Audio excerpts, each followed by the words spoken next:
I would like to request now Mr. Fuad.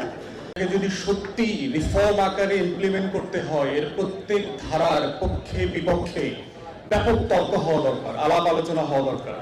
তো সেক্ষেত্রে এখানে যেহেতু জাতীয় নেতৃবৃন্দ আছেন তাদেরকে অনুরোধ করব যে আপনারা প্রত্যেক দফা এক নিয়ে এই ধরনের ন্যাশনাল ডিবেট অর্গানাইজ করেন। যারা পক্ষে আছেন এবং বিপক্ষে আছেন তারা যেন সবাই মন খুলে কথা বলতে পারে এবং দলের নেতৃবৃন্দকে আপনারা অ্যাসিওর করবেন এই মন খুলে কথা বলবার জন্য তারা যেন কোনোভাবে বিব্রত বোধ না করে। তো সেই জায়গার মধ্য দিয়েই হচ্ছে শুধুমাত্র এটা যে এনফোর্সেবল কিনা সেটা প্রমাণিত হবে।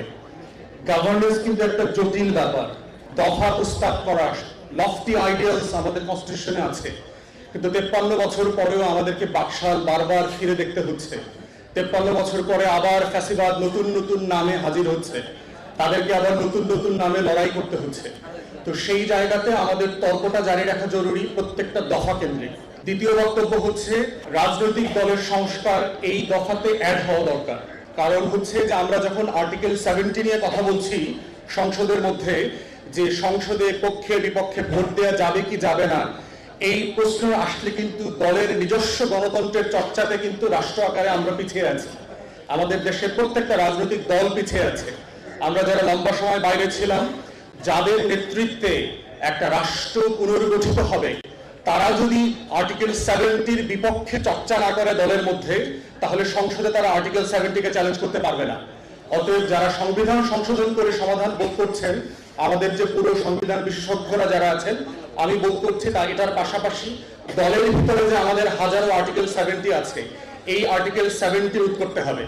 আমাদের প্রত্যেকের দলের ভিতরে সেই কালচারাল ডেভেলপমেন্টটা দরকার। তাই এখানে আমি জাতীয় নেতৃবৃন্দকে অনুরোধ করব, আমাদের রাজনৈতিক দলের কাঠামো সংস্কার নিয়ে, শুধু একটা দল না, টোটাল রাজনৈতিক দলের প্র্যাকটিস কাঠামো সংস্কার নিয়েও আমাদের আলাপ তোলা দরকার। তৃতীয় পরামর্শ হচ্ছে যে প্রত্যেকটা দফা নিয়ে আলাদা আলাদা প্রস্তাবনা আপনাদের পক্ষ থেকে আসা দরকার। যেমন ধরেন আপনি বলছেন যে আপনি একটা কম্প্রিহেন্সিভ ইনক্লুসিভ নেশন করবেন, এটার মানে কি, কিভাবে করবেন, প্রসেস কি, এটার চ্যালেঞ্জ কি, সেই চ্যালেঞ্জগুলো মোকাবেলা কিভাবে করবেন, কতদিনের মধ্যে করবেন, ডেলিভারি মেথড কি হবে, আপনার লিডারশিপ এটার জন্য প্রিপেয়ার কিনা, আপনার দলের অভ্যন্তর এটা নিয়ে আপনি যথেষ্ট ওপিনিয়ন মেক করেছেন কিনা, কনসেনসাস বিল্ডিং হয়েছে কিনা। কারণ এই প্রসেসের মধ্য দিয়ে যদি না হয়, তাহলে যেটা হবে যে ওই কনস্টিটিউশনাল লফটি আইডিয়ালস গুলোর মতো এই বইগুলোর মধ্যে এই কথাগুলো থেকে যাবে। তাই আমি দেখতে চাই যে আপনাদের পক্ষ থেকে প্রত্যেকটা দফার উপরে আলাদা পাবলিকেশন এবং এটার উপরে তর্ক বিতর্ক যেন একটা ন্যাশনাল কনসেনসাসে রূপান্তরিত হতে পারে। 31 দফা আগামী দিনের এই সংস্কারটা যেন সত্যি আকাঙ্ক্ষিত রাষ্ট্রীয় সংস্কারে পরিণত হয়, সেই আকাঙ্ক্ষা ব্যক্ত করে ধন্যবাদ জানিয়ে সব বক্তব্য শেষ করছি। আসসালামু আলাইকুম।